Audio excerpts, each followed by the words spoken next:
अस्सलाम वालेकुम dear students, welcome to our channel the chief academy. और मैं हूं जरदाद अली। हम ओ लेवल के लिए एक टॉपिक डिस्कस कर रहे हैं। नंबर्स चैप्टर नंबर 1 है, हुडन वालों की बुक है। नंबर्स को डिस्कस कर रहे थे। क्वेश्चन नंबर 3 था हमारे पास। इसमें भी सेम एज क्वेश्चन नंबर 2 की तरह ही है कि आपने क्या करना है कि बताना है कि इनमें से रैशनल नंबर्स कौन से हैं और अपनी वजह भी बतानी है कि वो हमारे पास किस वजह से। अब 169 देखें तो 169 is the perfect square of 13। This is the perfect square of 13। The answer is 13। तो 13 फ्रैक्शन फॉर्म में लिख सकते हैं। जिसको हम फ्रैक्शन फॉर्म में लिख सकते हैं उसको हम क्या कहते हैं, रैशनल नंबर। सो मैं यहाँ पे कह सकता हूँ it is a rational number. It is a rational number because of its fraction form.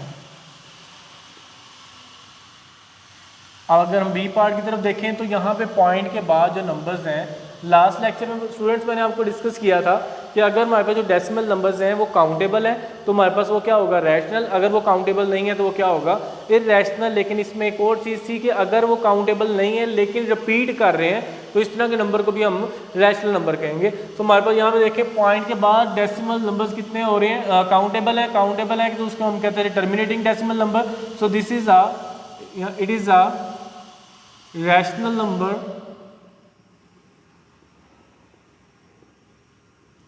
because terminating decimal number terminating decimal numbers. In the C part under root के अंदर हमारे पास कौन सा नंबर आ गया, प्राइम नंबर्स। और prime numbers के अंदर स्टूडेंट्स जब भी हमारे पास अंडर रूट के अंदर जब भी प्राइम नंबर आ जाएगा तो वो इरैशनल होगा। दिस इज अ इरैशनल कोई भी नंबर को आप ऐड करो तो आंसर हमारे पास क्या होगा, वो भी इरैशनल होगा। So it is a irrational number in the D part. Okay, D part आप मुझे कमेंट सेक्शन में बताइएगा कि हमारे पास ये रैशनल होगा कि इरैशनल होगा। और ई पार्ट देखते हैं। ई पार्ट के अंदर हमारे पास क्या है, pi is a irrational number. Irrational number को मल्टीप्लाई करें या उसमें कोई चीज़ ऐड करें वो इरैशनल हो जाता है। तो it is a irrational number.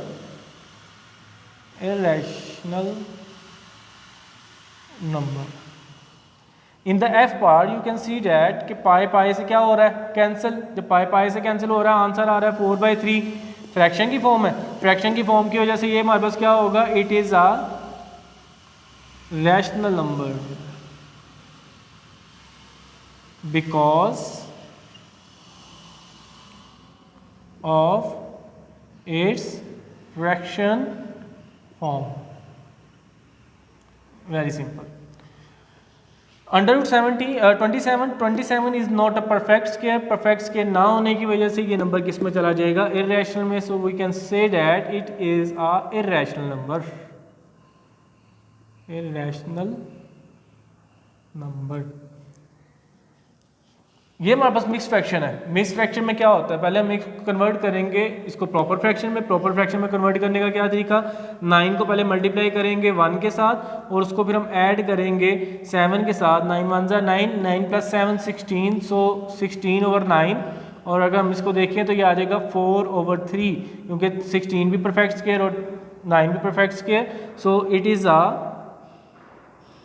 Rational number because of its fractional form.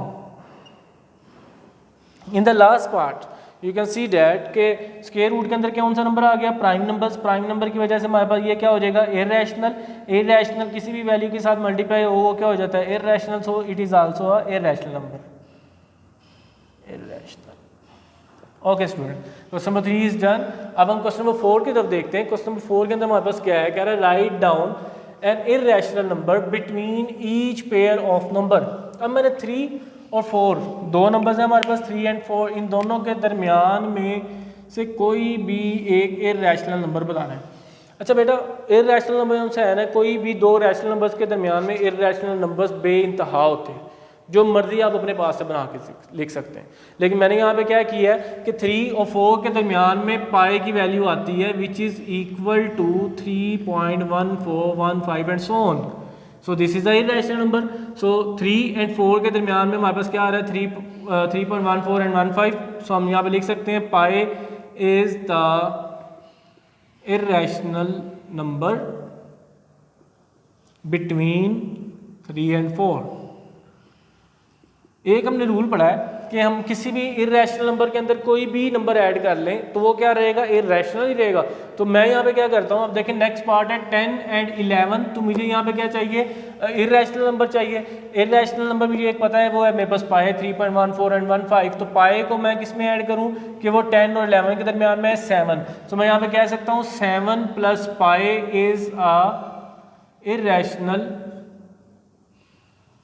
Number between 10 and 11। Same as it is. अब आपने मुझे कमेंट सेक्शन में बताना है कि यहाँ पे इन दोनों के दरमियान में कौन से नंबर है। हिंट मैं देता हूँ कि आपने पाए को ऐड करना है किसी एक नंबर में कि वो हमारे पास 19 पॉइंट समथिंग बनेगा, तो उसकी वजह से वो इरेशनल होगा। तो मुझे कमेंट सेक्शन में लाजिम बताइएगा। Thank you so much. अगर पसंद आया लेक्चर तो लाइक भी करें, सब्सक्राइब करें और शेयर तो ज़रूर करें। Thank you. ओके स्टूडेंट्स, हमारे पास क्वेश्चन नंबर 5 क्वेश्चन 5 में कह रहा है write down the reciprocal of this number. Reciprocal of this number, reciprocal का हमने लास्ट टाइम डिस्कस किया था इन द लास्ट लेक्चर। आप मेरी वीडियोस में देख सकते हैं जाके कि लास्ट लेक्चर के अंदर हमने रेसिप्रोकल को डिस्कस किया था। अगर एक नंबर हमारे पास 5 है तो उसका रेसिप्रोकल क्या होगा 1/5। एक 1/5 है तो उसका रेसिप्रोकल क्या होगा 5/1, यानी कि 5/1 को भी हम 5 ही लिखते हैं। सो 2/3 है तो हम उसको क्या लिखेंगे 3/2। तो these are the reciprocal of each other. So अब हमारे पास क्वेश्चन नंबर 5 का ए पार्ट है, उसने कहा इसका रेसिप्रोकल लिखें।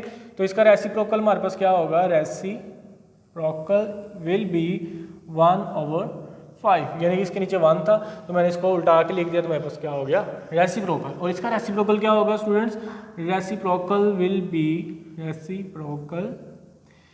B 4/1 and in the C part हमारे पास इसका रेसिप्रोकल होगा 3/2 और इसका रेसिप्रोकल होगा 5/7। Okay students, thank you so much. आज का हमारा इतना ही लेक्चर था। उम्मीद है कि आपको पसंद आया होगा। अगर पसंद आया तो लाइक करें, सब्सक्राइब करें और शेयर भी करें। और कमेंट सेक्शन के अंदर आप बताइएगा कि अगर आपको कोई क्वेश्चन में इश्यूज आ रहे हैं तो मैं वो भी डिस्कस कर लूँगा। Thank you so much.